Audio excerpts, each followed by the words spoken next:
আসসালামু আলাইকুম। আশা করি সবাই ভালো আছেন। ভারতের প্রধানমন্ত্রী নরেন্দ্র মোদী ইতিমধ্যে আপনার মার্কিন যুক্তরাষ্ট্র বা আমেরিকার প্রেসিডেন্ট ডোনাল্ড ট্রাম্পের সাথে বৈঠক করেছেন। তো সেই বৈঠকে উনি বাংলাদেশ প্রসঙ্গে কথা বলেছেন এবং বাংলাদেশ প্রসঙ্গে উঠতে আসলে ট্রাম্প সেটা খুবই সুচতুরভাবে এড়িয়ে গিয়েছেন। সেই সাথে যে মোদি আসলে আমেরিকাতে থাকা অবস্থায় তার দেশের যে অবৈধ অভিবাসী রয়েছে আমেরিকাতে তাদেরকেও ফেরত পাঠিয়েছেন। এদিকে ভারতের বিভিন্ন ভাবে লেখালেখি হচ্ছে যে আওয়ামী লীগ বর্তমান বিজেপির বাংলাদেশে একটা অঙ্গ সংগঠন বা সংগঠন। তো এই সমস্ত আসলে কথাবার্তার মধ্যে আর একটা গুরুত্বপূর্ণ কথা আজকে ডক্টর মোহাম্মদ ইউনূস বলেছেন, ট্রাম্পের কাছে গিয়ে সুবিধা করতে পারেননি একটি পক্ষ।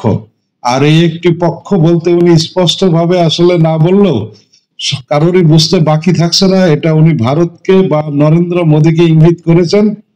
জাতীয় ঐক্যমত কমিশনের বৈঠকের মধ্য দিয়ে অন্তর্বর্তী সরকারের দ্বিতীয় ইনিংস শুরু হয়েছে বলে মন্তব্য করেছেন সরকারের প্রধান উপদেষ্টা অধ্যাপক ডক্টর মোহাম্মদ ইউনূস। সরকারের এই পথ চলায় বাধা সৃষ্টি করতে পারে একটি পক্ষ। মার্কিন প্রেসিডেন্ট ডোনাল্ড ট্রাম্পের কাছে গিয়ে সুবিধা করতে পারেননি বলে এ সময় মন্তব্য করেন তিনি। শনিবার 15 ফেব্রুয়ারি রাজধানীর বেইলি রোডে ফরেন সার্ভিস একাডেমিতে জাতীয় ঐক্যমত কমিশনের সঙ্গে বিএনপি, জামায়াত ইসলামী, ইসলামী আন্দোলন, 12 দলীয় জোট এবং গণ অধিকার পরিষদ সহ বিভিন্ন রাজনৈতিক দলের বৈঠকে এসব মন্তব্য করেন প্রধান উপদেষ্টা। ডক্টর ইউনূস বলেন, অন্তর্বর্তী সরকারের দ্বিতীয় ইনিংস শুরু হয়েছে আর এই পথ চলায় বাংলাদেশের জনগণ ও বিশ্ব সম্প্রদায়ের সমর্থন আছে।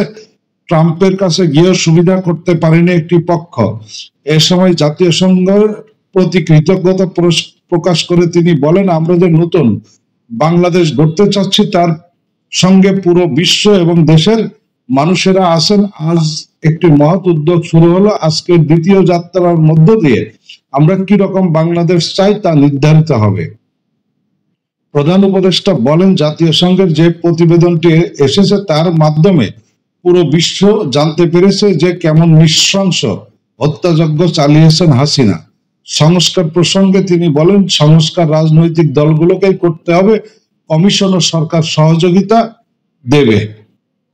তো এই হচ্ছে ব্যাপার, যে এইটা নিয়ে যে অনেকেই ধারণা করেছিল যে ট্রাম্প হয়তো আমেরিকায় গেলে এবং মোদি আমেরিকায় গেলে এবং ট্রাম্পের সাথে সাক্ষাৎ করার পরে উনি বাংলাদেশকে নিয়ে কথা বলবেন, তাদের বাংলাদেশের যে রাজনৈতিক অঙ্গন বা বাংলাদেশের বর্তমান যে পরিস্থিতি সমস্ত কিছু উলট পালট হয়ে যাবে এবং আওয়ামী লীগ মোটামুটি একটা সেফ জায়গায় চলে আসবে। আসলে সেই ধরনের কিছুই ঘটে নাই, কারণ জাতীয় সংঘ থেকে আসলে বাংলাদেশের যেই আওয়ামী লীগ সরকারের আমলে খুন গুম হওয়া নিয়ে যে প্রতিবেদন প্রকাশ করেছে সেই প্রতিবেদন আসলে সারা বিশ্বে সাড়া ফেলে দিয়েছে এবং আওয়ামী লীগের আসলে রাজনীতিতে ফেরা নিয়ে এখন যথেষ্ট আসলে সন্দেহ রয়েছে যে আওয়ামী লীগ আগে আদৌ কি রাজনীতিতে ফিরতে পারবেন বা কতদিন পরে আওয়ামী লীগ এই রাজনীতির মাঠে সক্রিয় হতে পারে। আবার বাংলাদেশের মধ্যে একটা পক্ষ আসলে বারবার দাবি জানিয়ে আসছে, প্রত্যেক দিন বাংলাদেশের বিভিন্ন জায়গায় আসলে মানববন্ধন হচ্ছে, মিছিল হচ্ছে, যে বাংলা আওয়ামী লীগের আপনারা যে নিবন্ধন রয়েছে নিবন্ধন বাতিলের দাবিতে। তা আমরা আসলে অপেক্ষা করি যে সামনের দিনে কি ঘটতে যাচ্ছে। ভালো থাকবেন সবাই।